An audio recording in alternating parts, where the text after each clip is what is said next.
let's get into some hot topics. Over the weekend, did y'all see this stuff with Iggy Azalea and her baby daddy? She released a whole bunch of tweets about her deadbeat dad, she calls him. Playboi Carti, the Australian rapper, took issue because, he missed their baby's first Christmas. So she's really upset. She tweeted, "I would never decide to do something of my own free will that meant missing a milestone moment with my son. And if you do, you're trash." She's also claimed that he cheated on her when she was pregnant. She's since resolved the issue and said that, he does plan to see the baby. Do you think it was necessary for her to call her out on Twitter about his parenting? And what do y'all think about, putting people on blast like that, your baby daddy? She was mad, man. I mean, she was big mad. Like, I think that's the most I've ever heard Iggy Azalea even talk.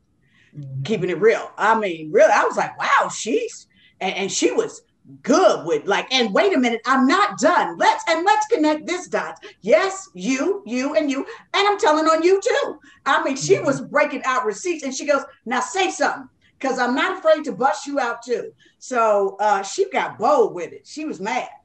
She definitely was sick of it. She definitely was sick of it.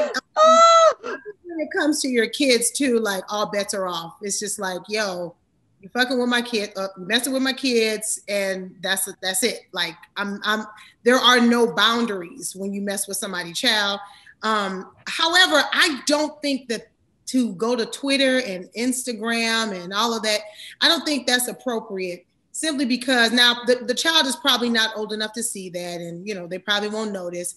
But there is a family that is involved around that child, and other people now have to be all up in your business as far as that's concerned. So now, if y'all start liking each other and things start getting back, now there's people in your family and your life like, but what about that time? And remember he said, because now everybody's down to your business.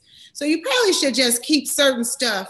Certain things could just probably stay on the inside. I feel like just now that everybody's doing what everybody is doing now.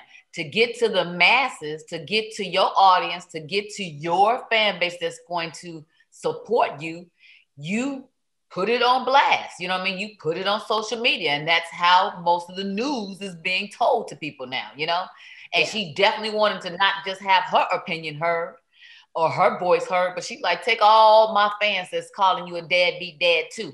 But I also feel like it's some remnants of feelings still there, because when you sever the ties, and it is what it is, and you've moved on, it's almost like, I don't care if you was wherever, you know what I mean? Because the moms and the single parent dad and the single parent mothers always step up anyway, whether that one is there or not, you know what I mean? So she's going to, this is introduction to, welcome to single parenting, because this is what is going to happen. It's not going to be the first time. It's the first time, but it ain't going to be the last time.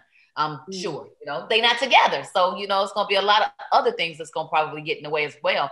But I understand that when you're a new mom, you're sensitive to the first milestones of everything. You know what I mean? Because what is that saying? Mama's baby, papa's maybe. All day long, you know what I mean? So, she's gonna have to swallow that and step up to the plate and do her and her son. Agreed.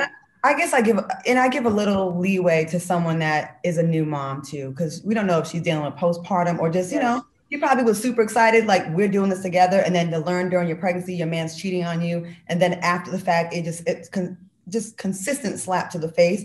So I'm not mad at her for venting. Yeah, we may look back and be like, damn, I shouldn't have done that, but emotions are emotions, and but we all make mistakes, and we all learn from that, and maybe that had to happen so she can see what the backlash, if at all any, could or should or would be, and for her to say, okay, you know what, you got me, let me get it together, let me wipe me down, and I'm sure she's gonna keep it moving. And Playboi Carti, you got a new baby, like why wouldn't you forget the mom, like put the feelings for the mom aside. Why wouldn't you want to see your baby on the first Christmas that your baby's on this planet? I think that's foul too.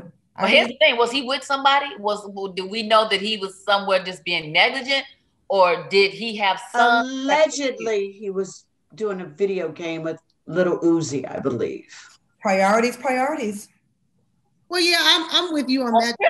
Like, why don't you want to be down to the Christmas? Why don't you want to be on the first Christmas of your baby? It just shows how men.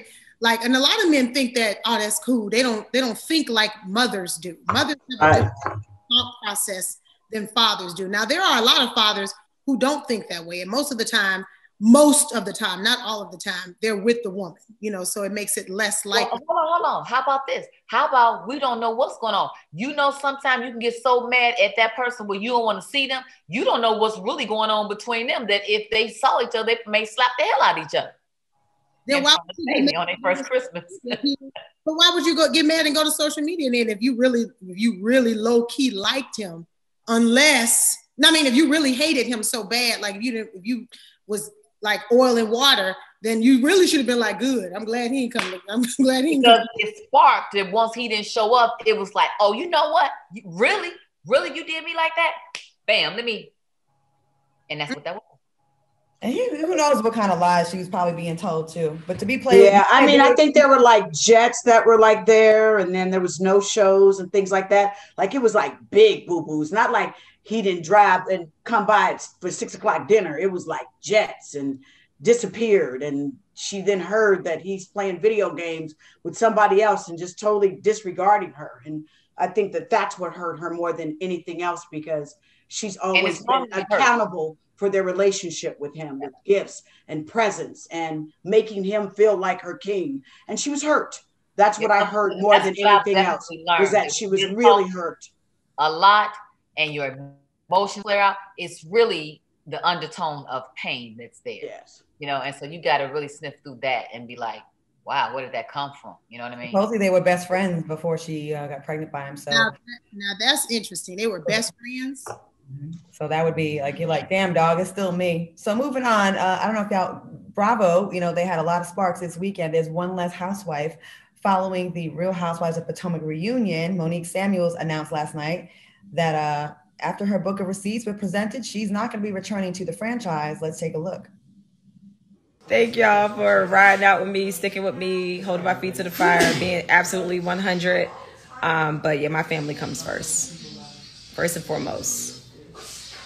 And that is, it is what it is. I appreciate the opportunity, being a part of a network that is so amazing.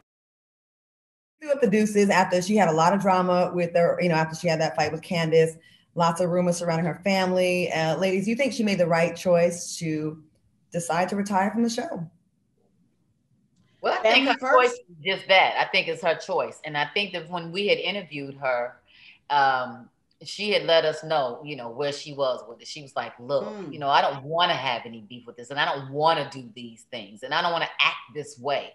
That was definitely on her mind. And then when you hear and see yourself for, you know, the scenes and how they edit stuff, and you appalled, or it didn't happen that way, and you can't control it, then you're forced to make a decision of, do I, you know, go with my fan base here, or do I go with my family that has always been here, that potentially this can mess up and ruin this, you know, because sometimes people get in so deep and they get lost. We know some people like that that's already on the show, been on the show, left the show, and whatever. So I say, being a woman, being a wife, and being a stand-up person, she's like, hey, you know what? I don't want to do it anymore. So I say bravo to her for being able to stand up and do what make her own decision. I like how she shaded, I don't know if y'all saw it, but during the reunion, Andy said, you know, how's your life changed with this big Bravo check? She's like, what? And she was like, my husband's checks are way bigger than this check. And she kind of like kept it on moving. So